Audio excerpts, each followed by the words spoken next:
Okay, we're going to call the meeting to order for the August 12th Village Board meeting. We'll stand for the Pledge of Allegiance.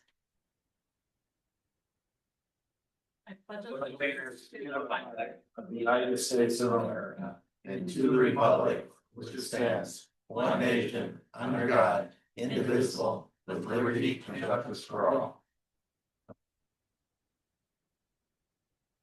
I will take roll call. Trustee Masek, is he with us? No? Trustee Bluthart? Here. Trustee McNeil? Here. Trustee Martinez? Here. Trustee Pierce? Trustee Peterson? Mayor Gardner is absent. So at this time, I will ask for a motion and a second to appoint a temporary chair for the meeting. So moved. I moved to appoint Scott Pierce to that. Is there a second? Second. Second by Trustee Martinez. Any discussion? Okay, I'll take roll. Trustee Bluthart? Yes. McNeil? Yes. Martinez? Yes. Pierce? Yes. Peterson? Yes. Floor is yours. All right. All right, I'll move slowly.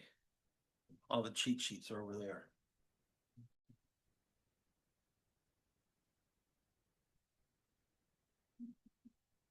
Saturday, I could use my roller thing to roll from there to here. Yeah, that's good. He got in there. Yep.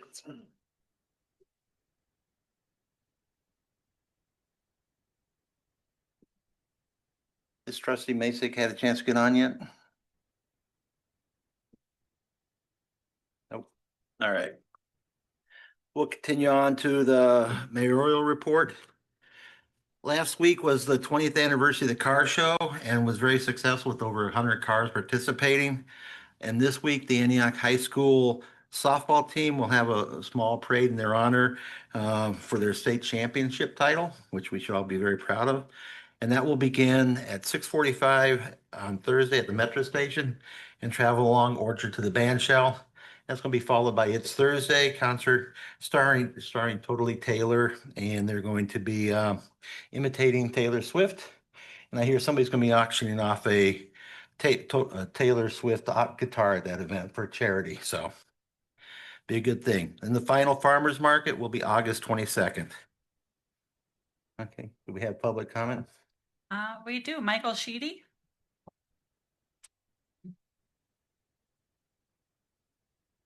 Good evening, Mayor Pro Temp and trustees. We have an item on the agenda tonight for the liquor license for the Antioch Theater. I'd like to thank village staff for putting that together so quick. It wasn't too long. We were up here talking about this. The clerk did send over the draft ordinance for me to take a look at today. The only thing that I would like to ask for consideration on is the actual fee of that license. I did do some quick calculations this afternoon. The fee is proposed to be $1,000 a year. We're looking at approximately 1,200 hours of sale time at the theater in comparison to a gas station, which is paying $1,300 a year, and they have approximately 7,000 hours of sale time. So if you could just take and roll that in your discussion, it would be appreciated. But thanks, staff, again. Matt Szerzinski.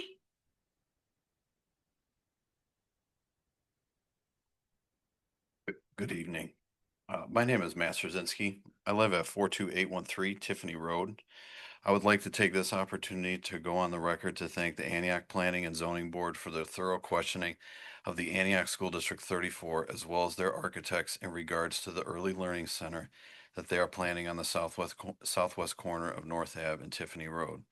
They brought up questions and concerns which I, as the only homeowner whose driveway is directly affected, am very concerned about. It seems as though they are concerned about how this project will affect our community and is not just a rubber stamp. I believe that there are still many issues that need to be addressed: stormwater management, turn lanes on Tiffany Road, water and sewer supply placement, landscaping, intersection improvements, electric, gas supply, and then that's just to name a few. They brought up questions and concerns, which I, as the only homeowner, I'm affected. I appreciate that they did. Once again, a huge thank you to the Antioch Planning and Zoning Board. I will also communicate these issues, as I have mentioned to you, and that they had talked about to the Antioch School Board. And I thank you for your time. Sure. Anybody else? That's it. Okay, there were two reports on the agenda. One of the reports is going to be pulled off of there until further notice. But we do have a report and recommendation from the Parks and Recreation Advisory Board regarding the playground equipment.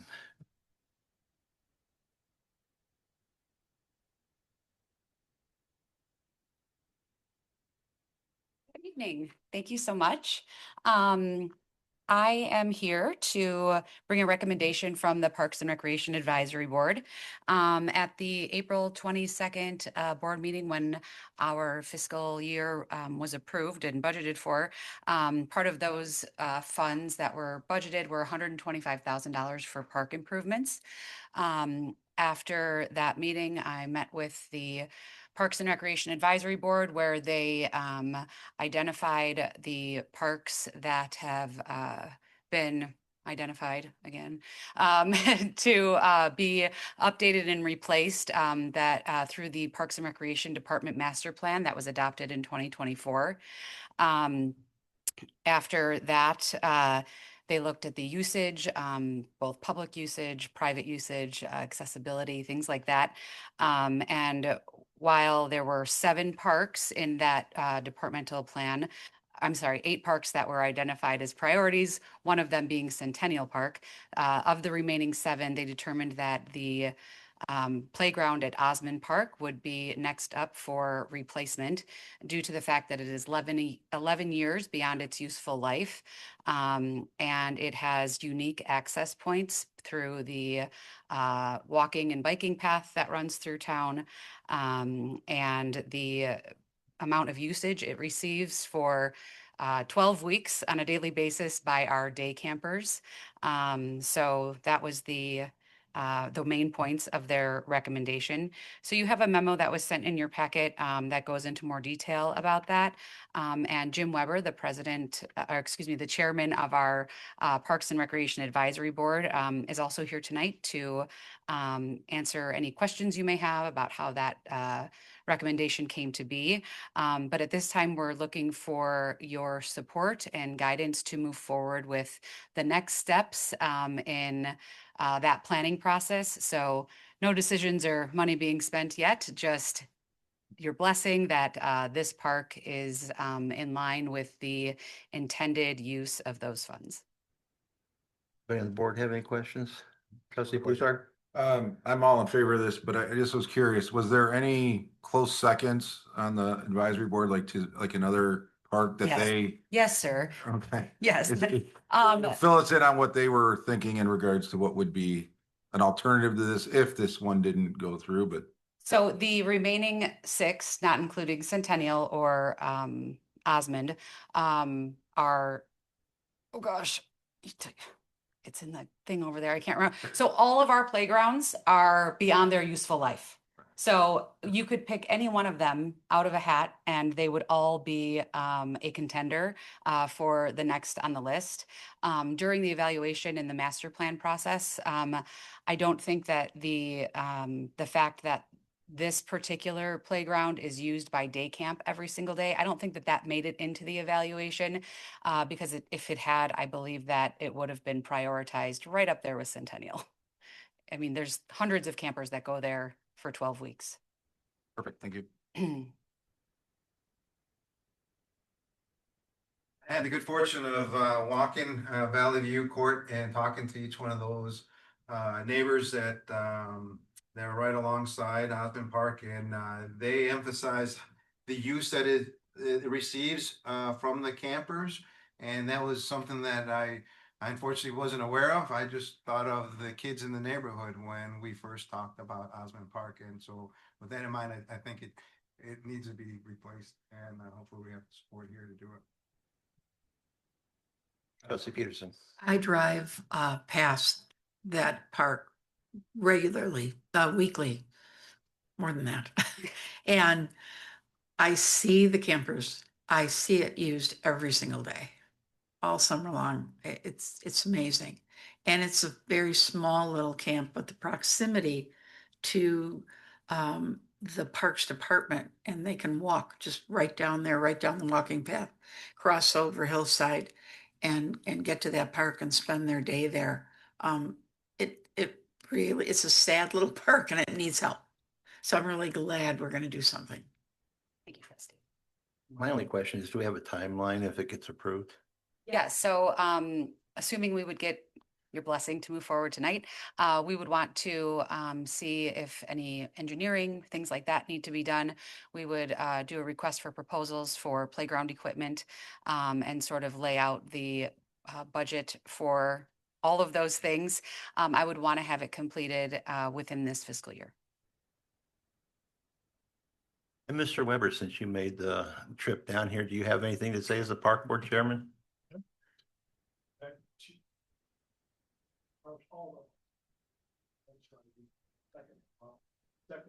All of them. Pick this one because the campers use it every day in the summer.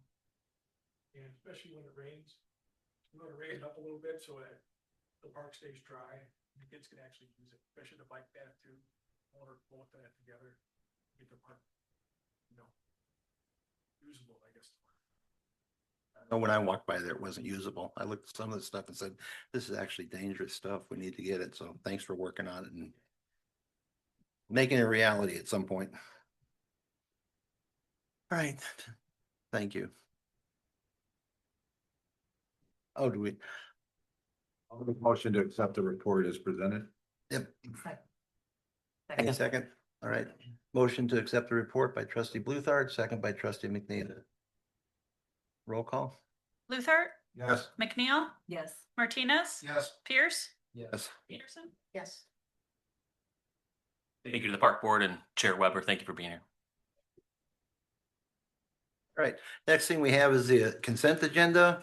It has two items on it. One is approval of the July 22nd, 2026 regular meeting minutes as presented.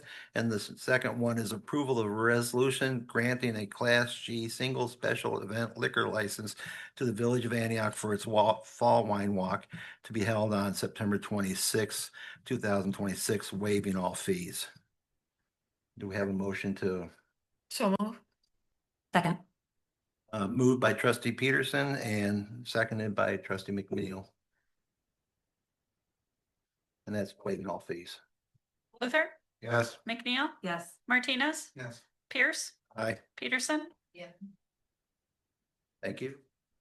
All right, under regular business, consideration and approval of a payments of accounts payable as prepared by staff in the amount of $2,300,361.31. Move. Any seconds? Second. Okay. Mr. Andrew, what the Some notable items. notable items? Yes, please. Sure. So this includes $175,000 for the taser purchases. That was in line with budget and previously approved by the board. It's about $900,000 worth of public works improvements as they're nearing completion on that project. And then the other notable item was $80,000 for Centennial Park. Thank you. Any comments from anybody? Roll call? Luther, Yes. McNeil, Yes. Martinez, Yes. Pierce, Aye. Peterson. Yes. Item number 6 is consideration and approval of an ordinance amending sections of the Antioch Village Code regarding liquor licenses within the Village of Antioch, Illinois. This would be the theater on-premise consumption. So I can maybe add a little bit to Sure. this from staff's perspective. So tonight would just create the license classification. We would come back at a later junction after receiving an application to actually to provide the license to the specific establishment here. So there will be more that would come back to you on this. But with regards to the fee, if the board wants to consider that comment, this doesn't exist. We had to come up with a number. We looked at some of the comparables. We know it's not the $2,000 number for a full liquor license. We also did not think it was equivalent to like a BYOB license or an outdoor seating license. Those are at the $500 level. So that's why staff recommended around $1,000. But it's not an exact science. It could be $750, or if the board was inclined, and thought that it was more akin to like an add-on license for outdoor dining or BYOB. Those were at the $500 number. So we recommended the 1,000, but it is to the extent the board wants to consider that further. Staff has no objection to that. It's really the desire of the board. Question? A few years back, we did a reduction in the license fee for the winery on the far end of town. Do you recall what we reduced that to? In agriculture, I think we Yeah, made we it did into something different, but I can't remember the dollar And amount. then also, what is, 2,000. and what is the PM&L paying for their liquor license? Correct. That's right. And Club license, but that's it's formed by a nonprofit with members contributing to it. And I personally would have no objection to doing that at $500, but Trustee McNeil? I don't have any objection to $500 either. That seems reasonable to me for the volume that they do. So unless there's another persuasive argument, otherwise I'd be okay. Trustee Martinez? Yeah, I think $500 is fair. Trustee Peterson? I agree. I- $500. Yeah. Reduced to 500. And I've got no objection to the 500 either. I would like to review it after a year just to see how there's business volume goes, because I go to a couple theaters, the one in Des Plaines and the one in St. Charles, and they're making money hand over fist on their drinks. So if our theater could be that successful, I'd be happy. You know? Yep. But I'd like to review it after a year. So I think we can entertain a motion with the revision of a $500 fee. That's how the board wants to proceed. I'll make a motion to approve with a revision of the fee from 1,000 to 5, or reduction in the fee from 1,000 to $500 for the class, what is it, a class I license? Yes. Waiving the second reading. Waiving the second reading. Yeah. Motion made by trustee Bluthart, seconded by trustee Peterson. Roll call? Bluthart, Yes. McNeil, Yes. Martinez, Yes. Pierce, Aye. Peterson, Yes. Okay, item number 7 is consideration of approval of a resolution authorizing Pat Services, Inc. to perform the south aeration tank cleaning and solids removal services on behalf of the village in an amount not to exceed 23,800. So moved. Second. Motion made by trustee Bluthart, second by trustee McNeil. Any comments, any information? They're cleaning the tanks? Cleaning the tanks so that they can perform maintenance, which will come back to the board at a later date. Are they hauling any sludge away or anything? Sue. Okay, But that's separate from this. Yeah. okay, so, Sludge hauling will come later. all right. All right. Roll call? Bluthart, Yeah. McNeil, Yes. Martinez, Yes. Pierce, Aye. Peterson, Yes. Aye, voting yes. I had to do a count. What's that?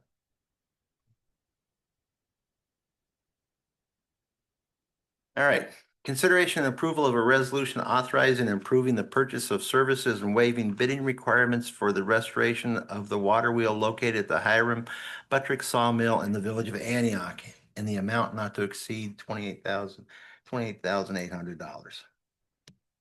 So moved. Second. That was, First. you made the second though, right? I did. Okay, I heard the voice, I didn't put it where it was. Motion made by trustee Bluthart, second by trustee McNeil. Any discussions? Roll call, please. Bluthart, Yes. McNeil, Yes. Martinez, Yes. Pierce, Aye. Peterson, Yes. 5 voting yes, motion carries. And then consideration and approval of a resolution authorizing and approving the purchase of equipment and services, which are trucks and related services for the village of Antioch in the amount not to exceed $474,328 for 2 trucks. Moved. Second. Trustee Bluthart made the motion, trustee McNeil made the second. Any questions? Any discussion? All right, roll call. Bluthart, Yes. McNeil, Yes. Martinez, Yes. Pierce, Aye. Peterson, Yes.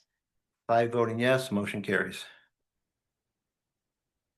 Next motion is, or next consideration is the consideration and approval of a resolution authorizing and approving the purchase of equipment, which is a trailer mounted jetter for the village of Antioch, Illinois, in the amount not to exceed $82,286.45. So moved. Second. Motion made by trustee McNeil, second by trustee Bluthart. Any questions? Is this replacing our existing jetter? That's what you're cleaning out pipes and culverts with, right? Yeah. Okay. All right. Sewer, it's so thank you with following this, if it gets approved, important piece of equipment to maintain our sewer system. Yeah, I've seen it in use before. It's pretty impressive. All right, roll call. Luther, Yes. McNeil, Yes. Martinez, Yes. Pierce, Aye. Peterson, Yes. 5 voting yes, motion approved. And consideration and approval of a resolution authorizing and approving the purchase of equipment, skid steer for the village of Antioch in amount not to exceed $70,478.69. So moved. Second. Trustee McNeil made the motion, seconded by trustee Bluthart. Roll call. Luther, Yes. McNeil, Yes. Martinez, Yes. Pierce, Aye. Peterson, Yes. 5 voting yes, motion carries. And then we have last item on here, consideration and approval of a resolution authorizing and approving the purchase of equipment, a tractor for the village of Antioch in the amount not to exceed $33,865.36. Do we have a motion? So moved. Any- Second. Motion by trustee Peterson, second by trustee McNeil. Any questions about a tractor?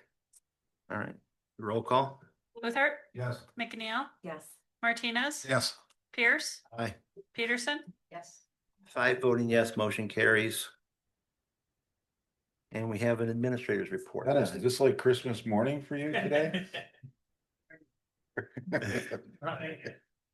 You know that big building he's got over there? Now he's got to fill it. We're gonna need an addition soon with all this stuff. Yeah.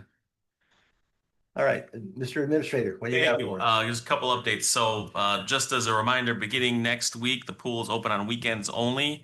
And that lasts through through Labor Day weekend. That's due to the seasonal employees, college and high school students going back to school. So the pool will be open on weekends, Saturday noon to 7 and Sunday noon to 6:30.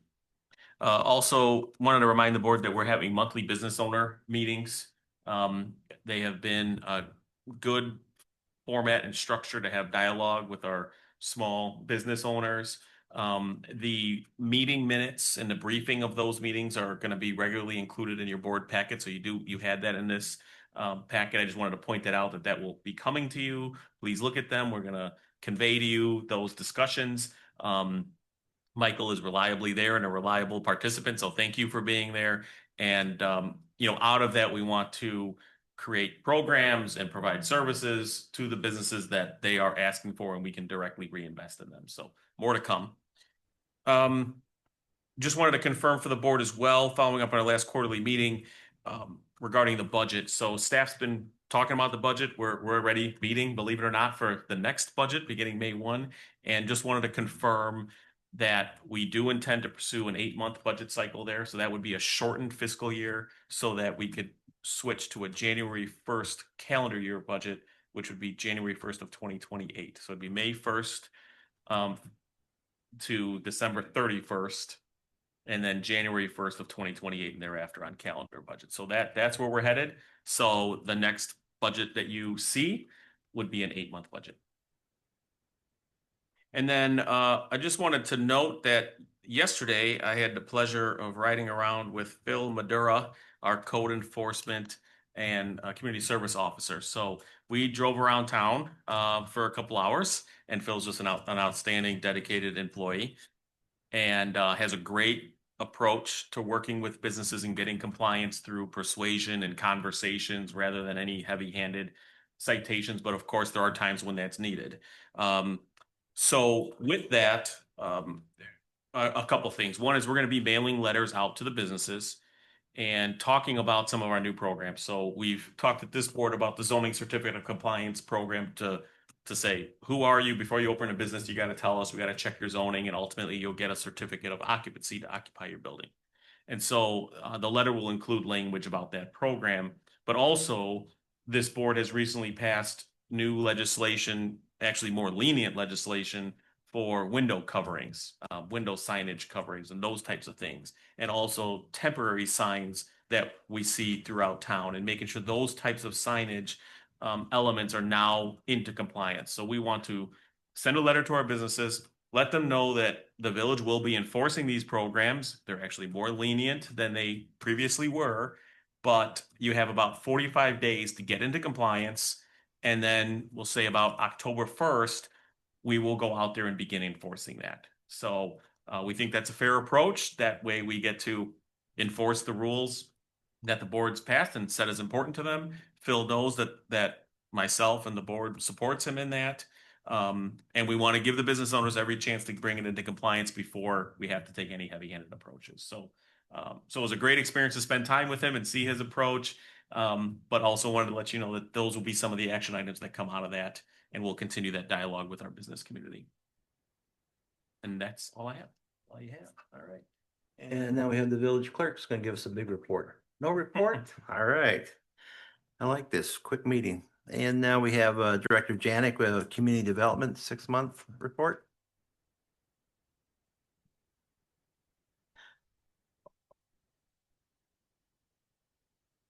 Evening. I'm here to give you a 6-month report. I haven't been up here yet, so I'm gonna give you a little bit more than 6 months just to kind of tie it together. So my department, community development, it's 2 people in the village here. We do, part of our responsibility though is to manage other consultants, plumbing, building, that sort of thing for inspections, building inspections, fences, wherever it might be. Other responsibilities that we have, management of the planning commission public hearings and other cases that come before the planning commission, memorandum, presentations, explanations, that sort of thing. We manage and revise your land use codes, zoning code. As the administrator just mentioned, one of the things we've done is the sign issue.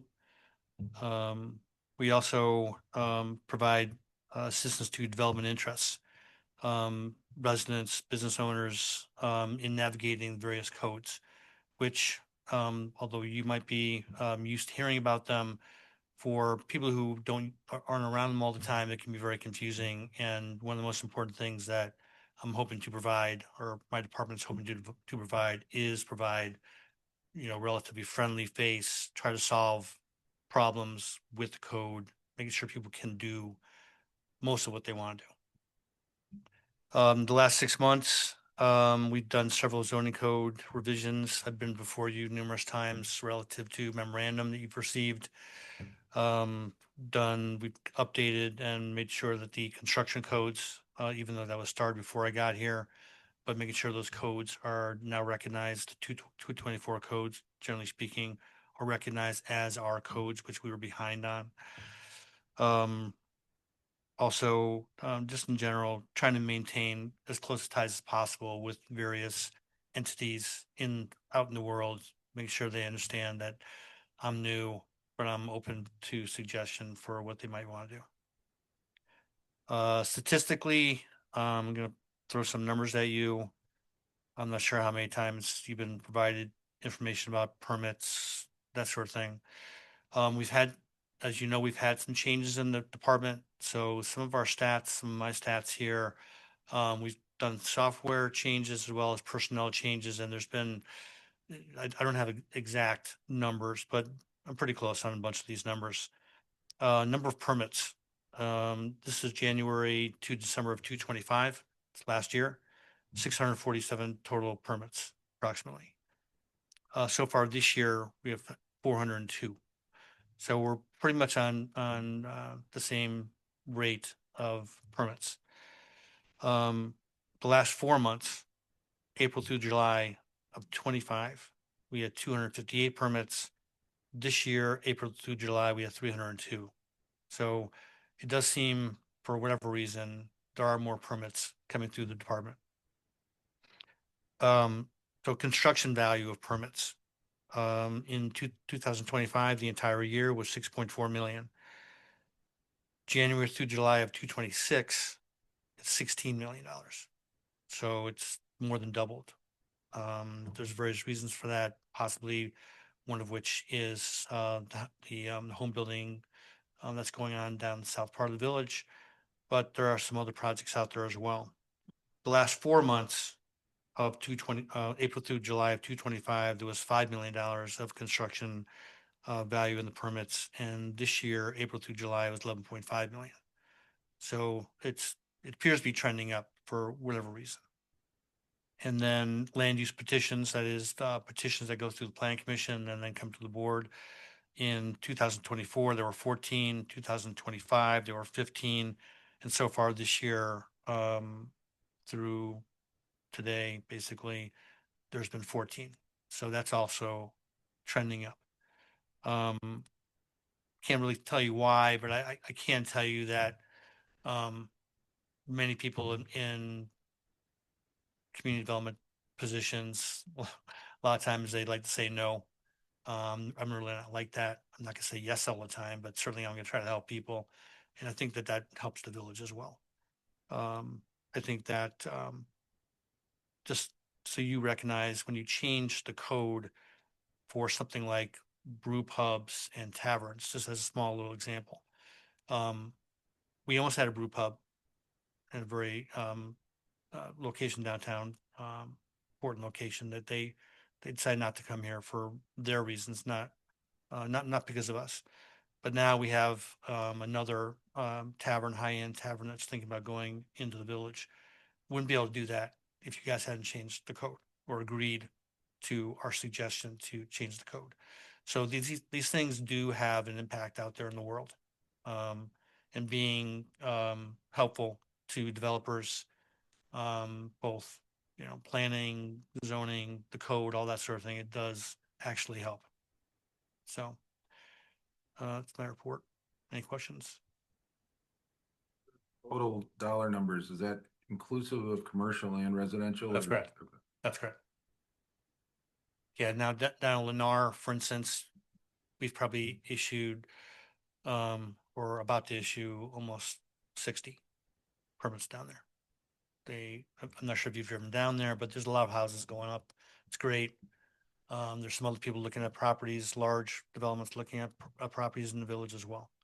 One reason is because Lennar is doing so well. One reason, we're trying to make sure that they're doing the right thing, but also we're making the process as smooth as possible. People hear about that, and they want to do business in a place where they know what they're getting. So.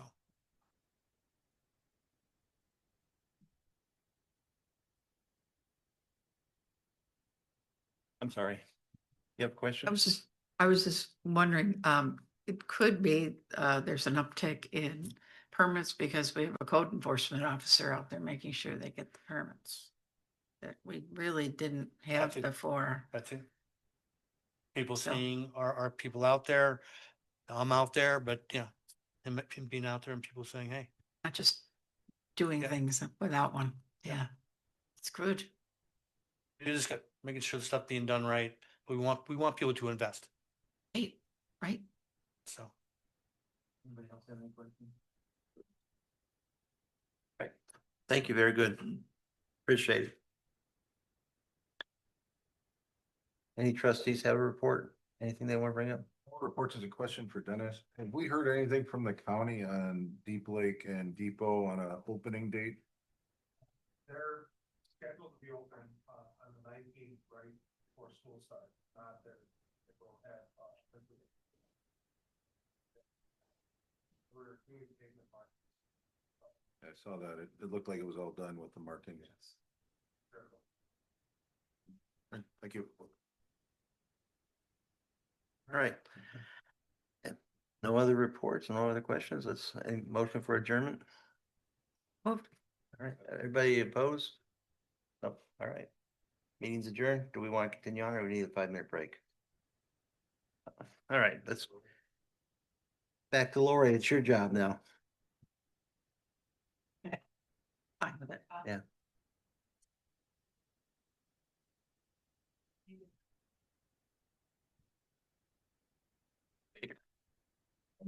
Everybody's got to do that.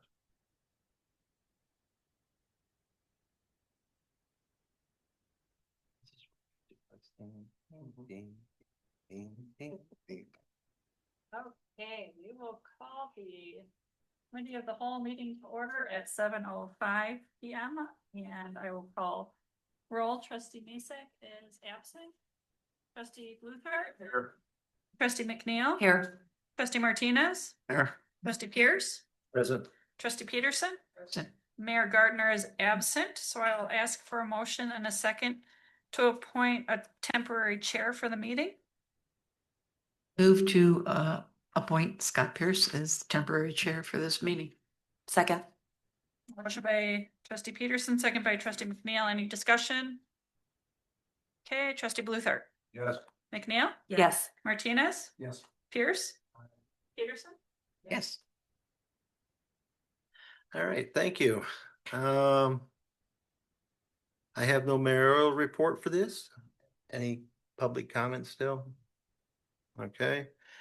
Regular business, need a motion for approval of the July 17th and July 22nd, 2026 Committee of the Whole meetings as presented. I'll move. Second. Trustee Peterson made the motion, trustee McNeil seconded.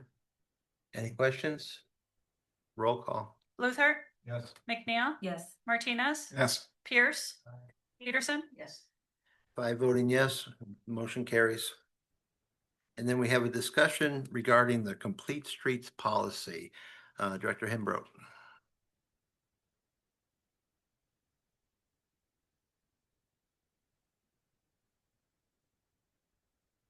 Thank you. Good evening.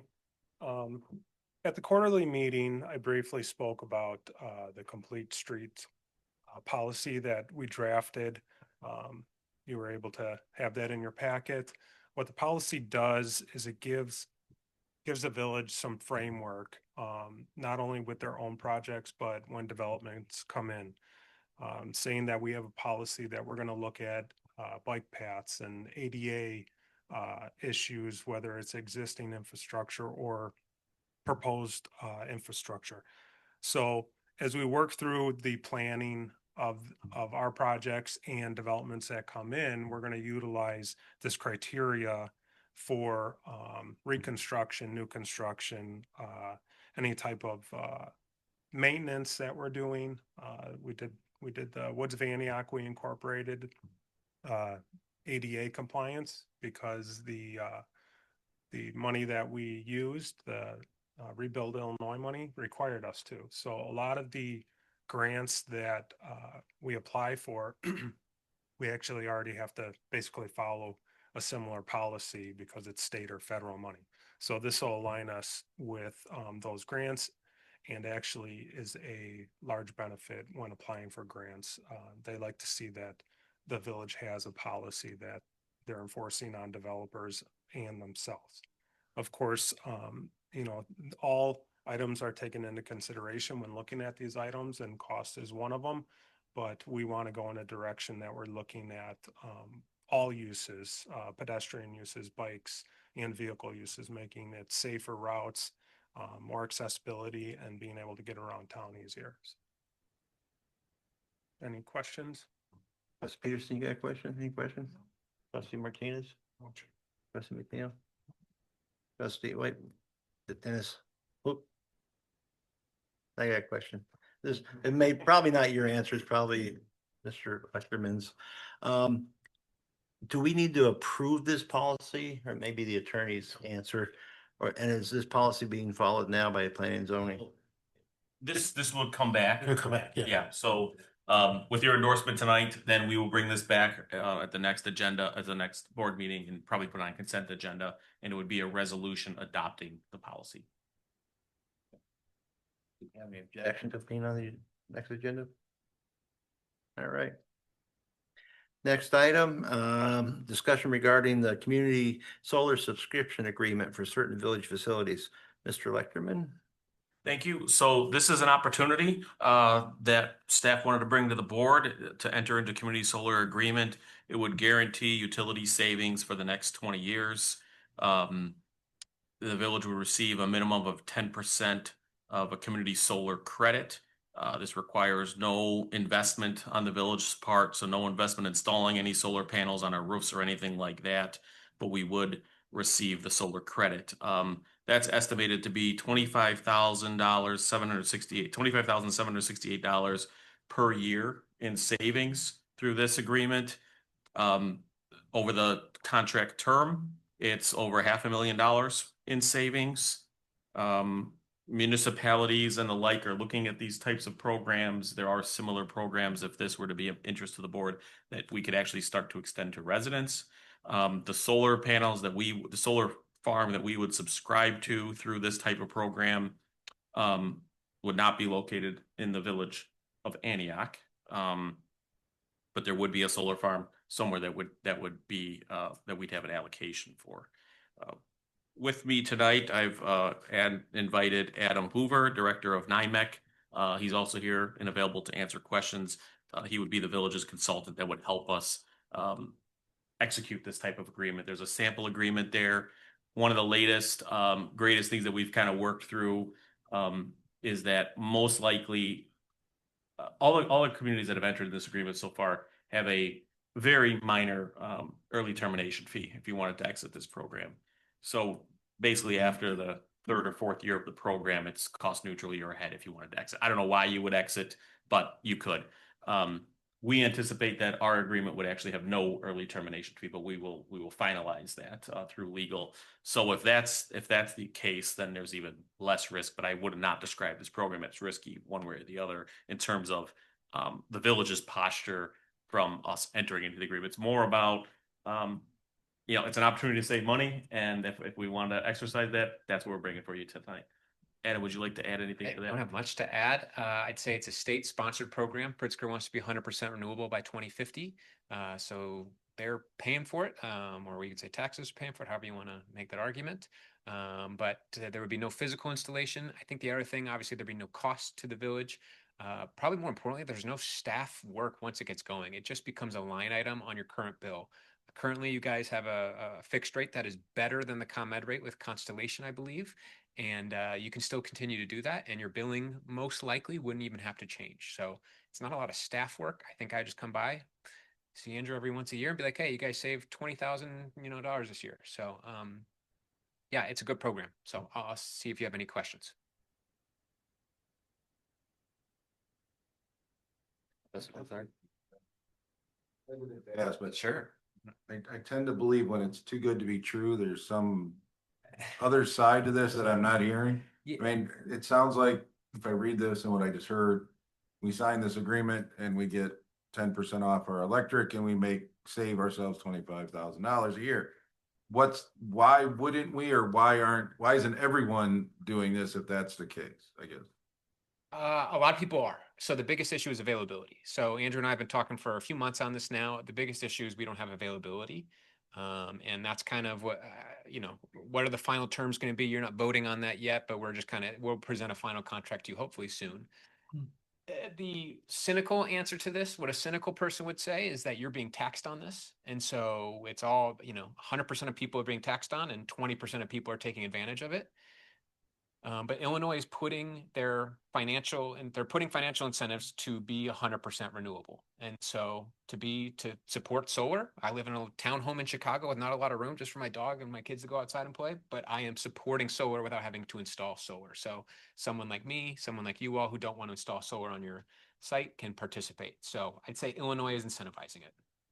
Is this the only program, or are there competing programs that? This is the only program. There's competing developers who will offer different things to try to incentivize people. You guys are a very favorable, municipalities are very favorable because your accounts aren't going to go anywhere. You guys will be here 20 years from now. So that's why a lot of them are going to waive their early termination fee. But yeah, so the community solar is kind of a statewide program. There are not better opportunities than that, but different developers will offer different things, and that's where I come in. That's a big deal. This might be for the village attorney too, and Director Lichterman sort of touched on this, but I would be inclined not to want any sort of termination. I don't know if that is negotiable or something that Attorney Vasselli is working, because then when I read the agreement, it's based on, you know, certain number of kilowatts, and I don't know what that means in real dollars, and it's very unilaterally drafted for the solar company. You can back out at any time if I read this, but if we do, then we're penalized, and I would not be okay the way that it's written right now. That sample contract, it's 4 years of savings. So you guys save $25,000 a year. It would be, and I'm making up numbers and estimating here, but it'd be about $100,000 in savings. That is the worst case scenario we've seen.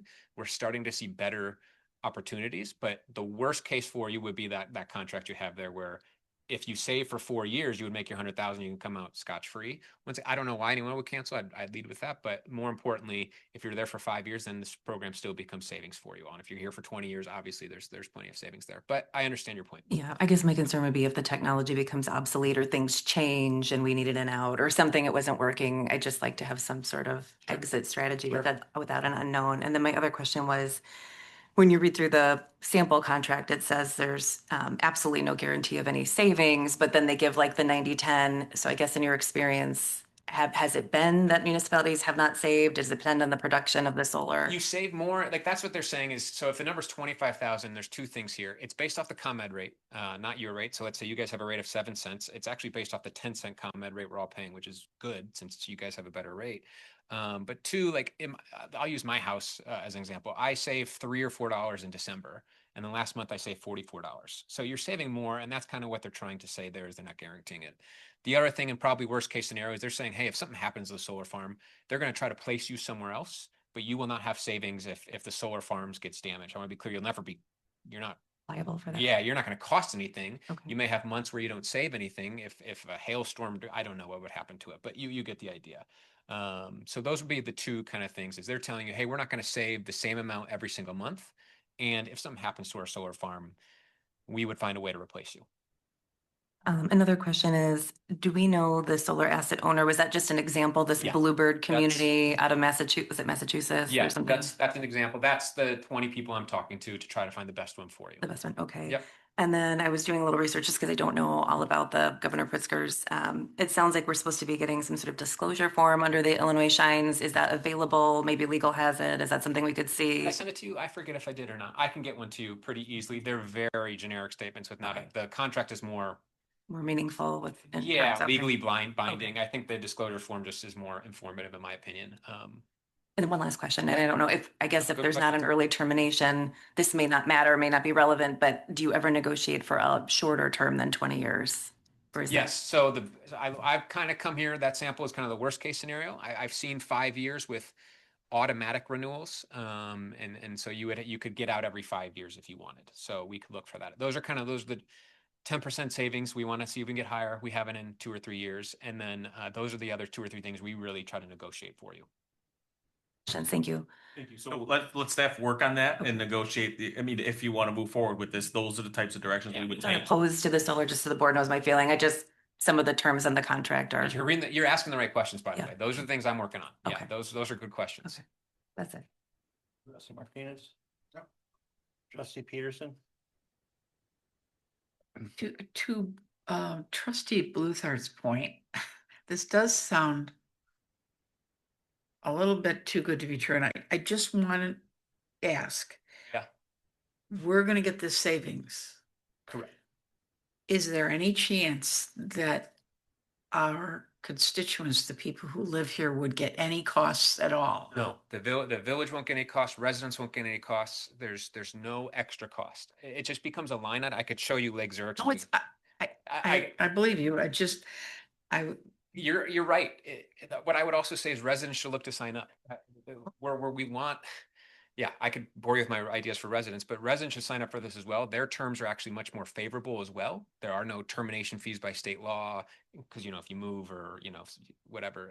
But it is a no-brainer. On my ComEd bill and on all of our towns we work with, I just received $44 off last month. Every Residents sign up. That's a different program we could talk about if the board wants to, but we have those. So the question is, does the board want to support community solar? Yeah. I mean, that's the question. I get the questions about the risks, and there really isn't. It's because it's a state program. Everybody's paying for it. few will benefit from it. So if we want to be some of the few that benefit, we can take advantage of this opportunity. If we philosophically do not want to support community solar, that's why you wouldn't subscribe to this, because you don't want to support future development. You know, I mean, this solar farm that we subscribe to already exists. It's not like it's going away if we don't subscribe to it, but it'd be that philosophical thought of, if you're opposed to solar farms, you wouldn't do this. If you're of the mind that solar farms exist, whether you like them, you don't like them, whatever the case is, and you want to benefit from them, you would enter into this type of agreement. There is no way of getting this program through the solar farm that's actually in our community. I'm not familiar with that one.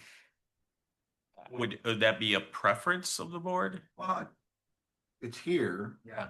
I mean, I would, We, as a part of. Or do we? For future solar farms, I mean, it would make sense that we would benefit from them being in our community. We have one That's developer the- that only does deals. Like I was in Wheeling today and they're building some small ones. And so we're trying to get the village of Wheeling to sign up for those small ones. We have one developer that really likes that idea. The problem is that's already built and probably already spoken for.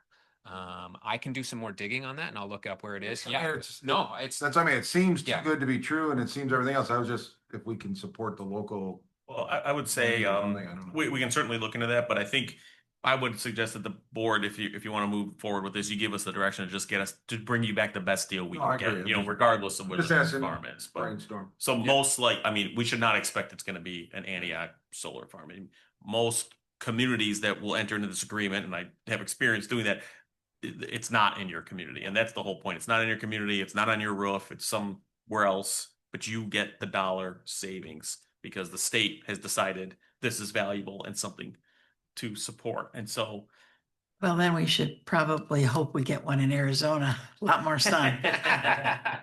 So I've got just a few comments. So this locks us into a specific solar farm. correct. receive an allocation. We receive an allocation for a specific solar farm. So the state is taxing all our residents to pay for this solar farm.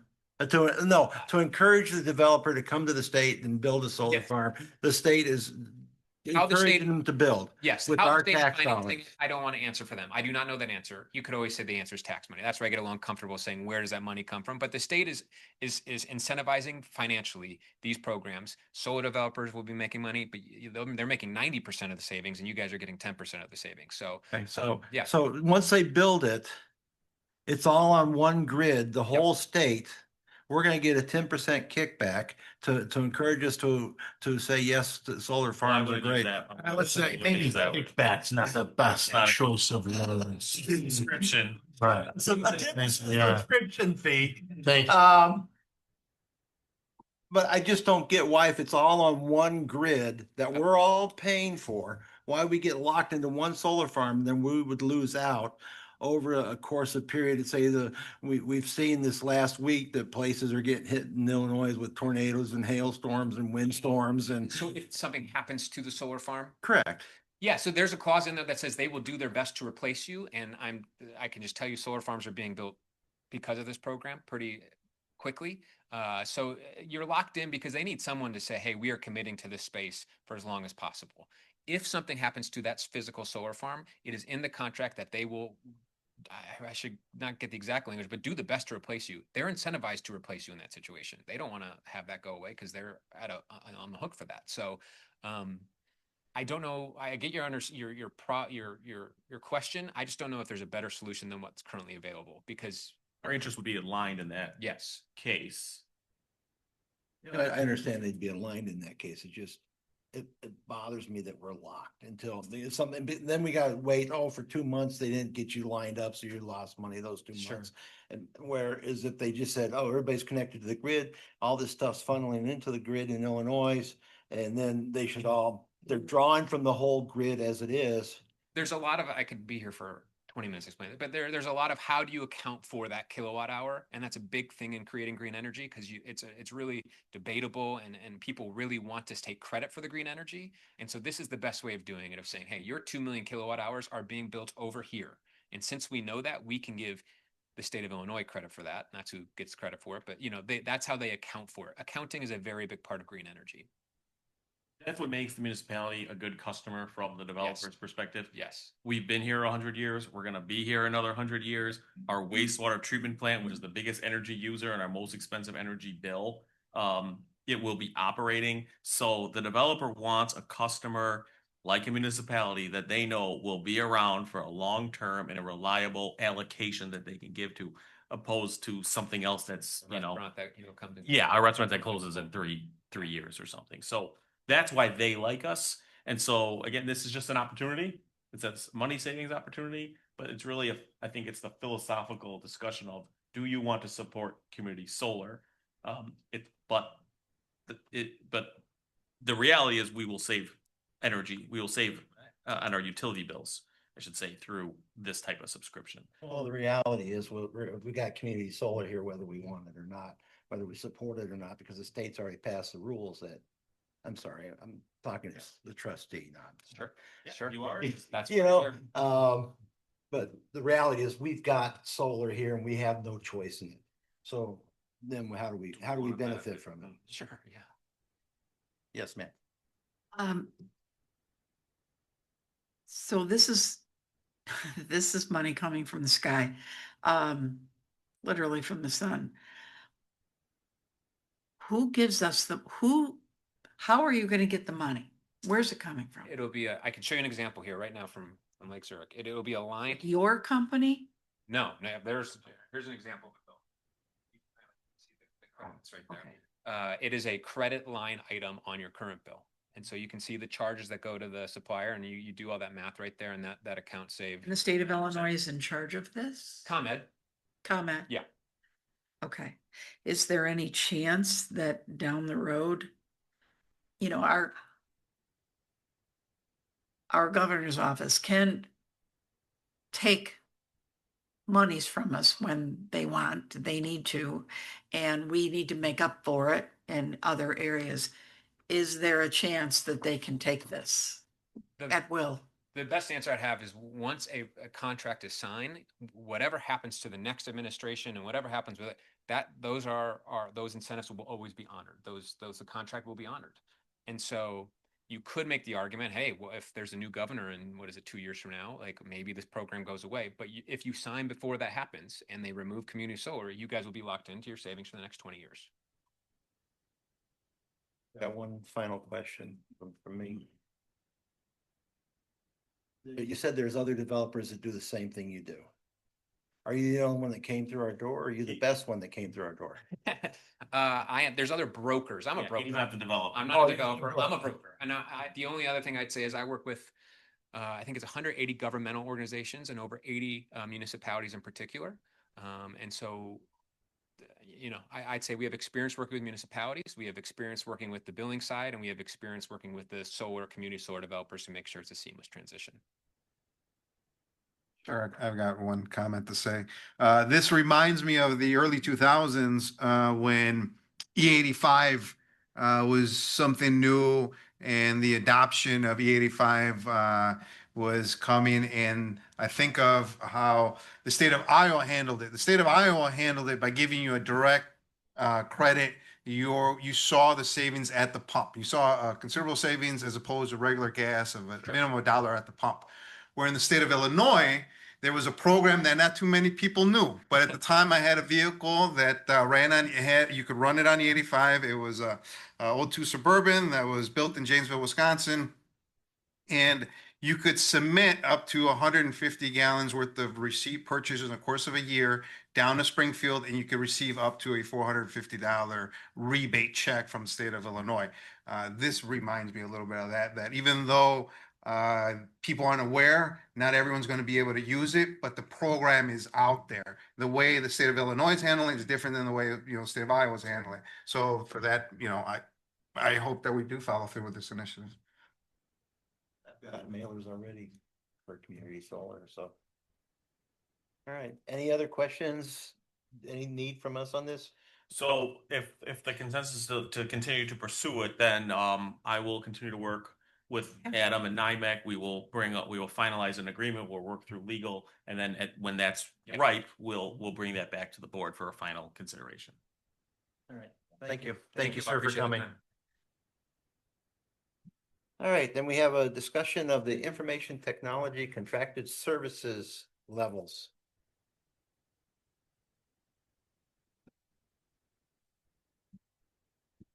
Hey, Board, before you tonight, I think you guys should have gotten a memo from Amy Bisciotto, our IT manager, in your packet.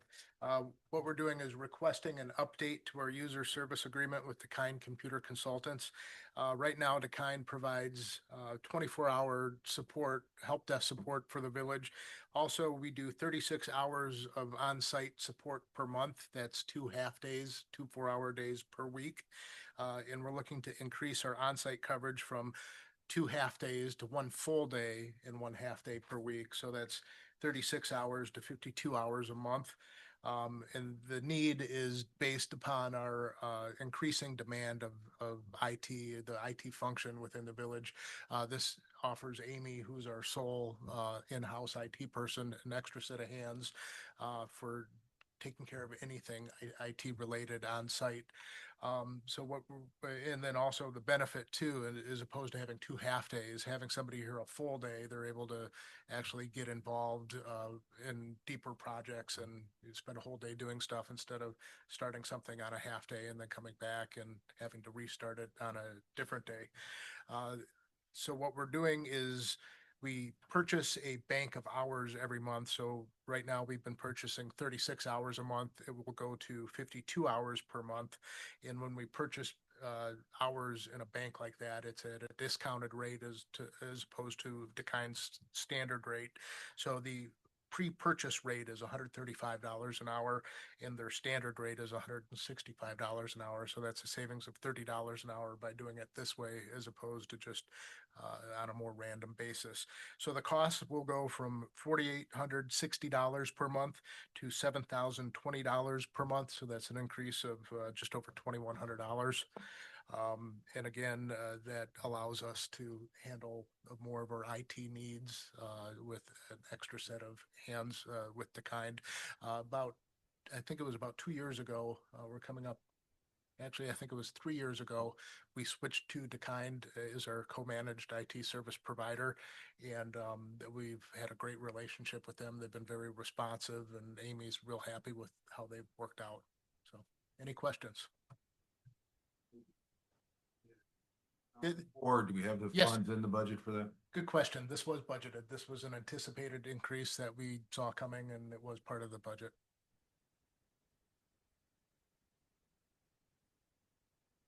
Great. Thank you very much. We'll come back as well for final action.